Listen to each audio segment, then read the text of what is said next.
Good morning. Happy holidays to you. But before we get to the happy part, we need to finish our little sad talk, right? Last month, we started talking about anxiety and depression. A lot of people experience that during the holidays, unfortunately. But a lot of people have that problem year-round. And last month, we looked at anxiety, and that is the most common mental illness in our country. But depression follows close behind. And you can look at those statistics there about how many, 11 million US adults age 18 and older that have had at least one major depressive disorder with severe impairment.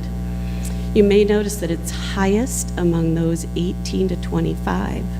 But what I found amazing when I was looking at the statistics is that we're at a 6-year high for those that are over 65 experiencing depression.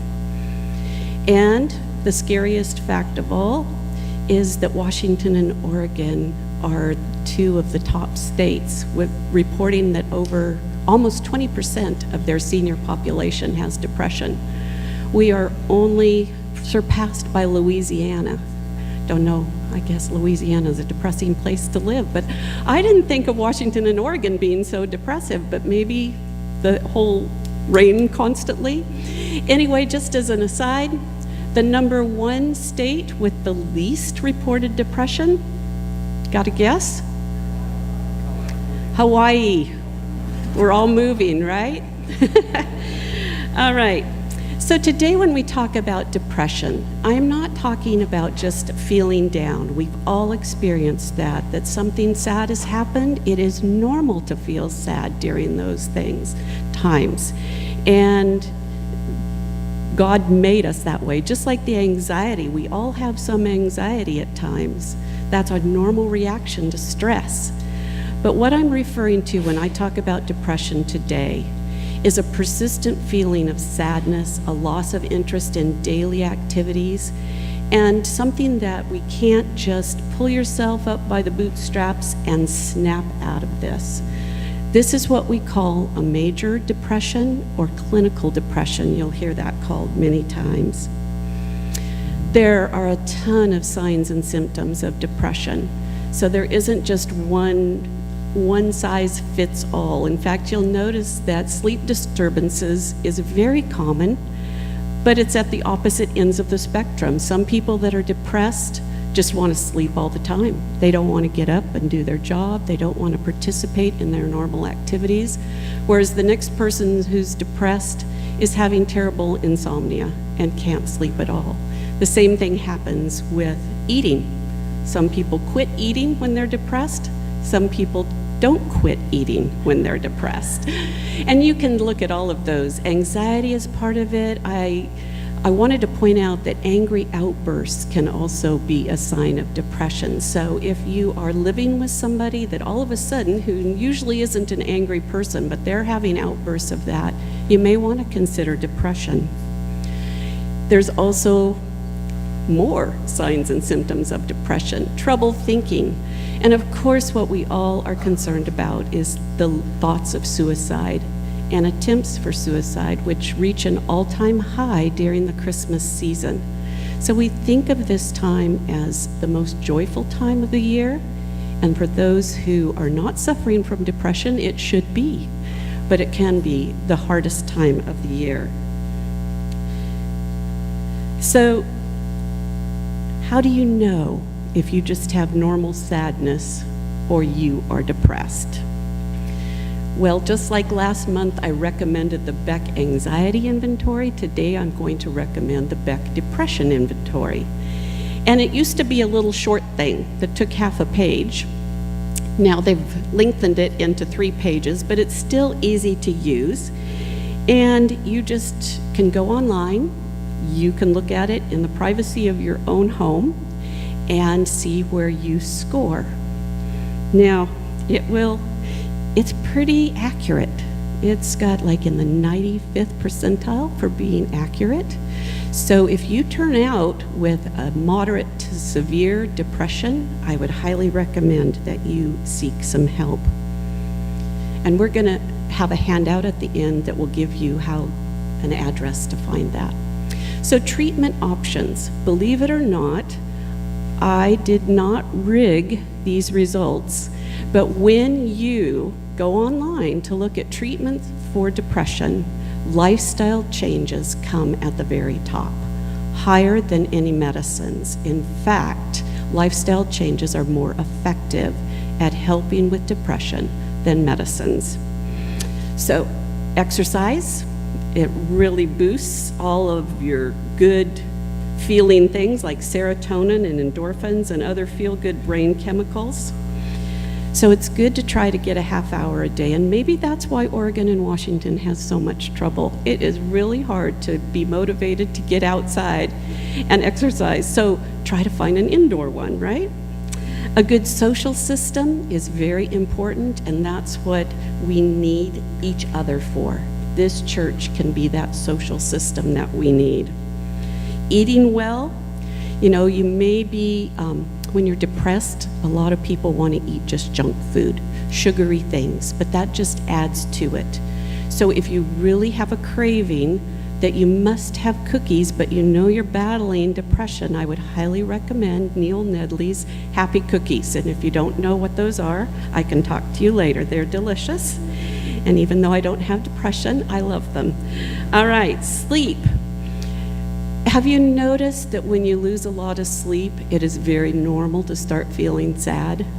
Anybody else experience that? Boy, if I lose too much sleep, I'm not a crier, but after 3 or 4 nights of not enough sleep, everything can make me cry. And so if you are depressed and you're not getting enough sleep, then that really compounds the problem. And then try to decrease your stress. I know that's easier said than done. I do want to talk about medicines, because if you are just having mild depression, you may be able to change your lifestyle and be totally fine. And I still think that lifestyle is the #1 choice. But for some people, medicines are a reality. Just like if you don't have enough thyroid in your system, you need to take a thyroid pill. And if you come from a family where depression just runs rampant, please talk to your provider about an appropriate medicine. But remember that they all have side effects. And that's the one good thing about the lifestyle changes, that you won't have bad side effects. And that medicine still works best if you're doing the lifestyle changes. So what does God's word say? Casting all your cares upon him. And just like I had a handout for you last time about anxiety, I have one today that the deacons are going to pass out for you. If you remember the story of Elijah, he had a bout of depression, did he not? Pretty bad. He became so discouraged that he said, "Let me die." Do you remember that story? Not one we really want to cling to, right? But did the Lord leave him? Boy, you're quiet today. Did the Lord leave Elijah when he got depressed? No. All right, he did not. And if you're suffering from depression, the Lord won't leave you either. So I would recommend these steps for help with depression. First, cling to God's word. The Bible promises that he comforts us in all our tribulation. Why? Not only that we can be comforted, but that then we can comfort others. So make a list of all the scriptures that you find that can help cheer you up. And then sing songs. We're going to start today with some joyful songs to lift everybody's depression, although we did not coordinate this program for that. And I've given you a list there that will help you start. And then collect reminders of good things God has done for you. Miracles that he has worked, or answers to prayer, that when you're feeling down, you can go back and look at that and say, I know God is with me today because look what he did for me last month. I also have a couple other things I'd like to recommend to you. I mentioned Neil Nedley, and he runs a fantastic depression and anxiety recovery program. I'm going to put these flyers out in the foyer. The Castle Rock Church is starting some new series. They only have room for 25 people, but January 7 and 14 at 7 o'clock at the Castle Rock Church, they will be doing sort of an introduction and to see if this is a class appropriate for you. So I'll leave these out in the foyer, and I highly recommend this program. I've had some family members that have gone to it for anxiety, and it was extremely helpful. I also want to talk to you about the flyer that is the other insert in your bulletin, at least hopefully in yours. My bulletin came with no inserts, so if you didn't get an insert, please see me, but you should have one that looks like this. Creation Health. Everybody get that? Okay, January 11, we are starting a small group that's going to be studying this book, Creation Health. And it's how to learn to live the 8 essentials of optimum health. Now, this isn't specifically to help you with anxiety and depression, but it is to help you with making the lifestyle changes that you may want to make throughout the new year. I highly urge you to sign up so that we can have enough supplies. If you don't care whether you have a book or not when you come to it for the first time, you can just show up. It's not going to be a closed group.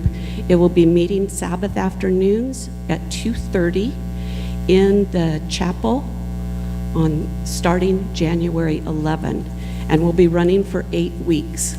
Now, because there's a seminar coming the very next weekend, we may have to adjust the time, but for right now, just plan on every Sabbath in January and February if you're interested in learning some lifestyle tips on how to change and be healthier. And God bless you through this holiday season.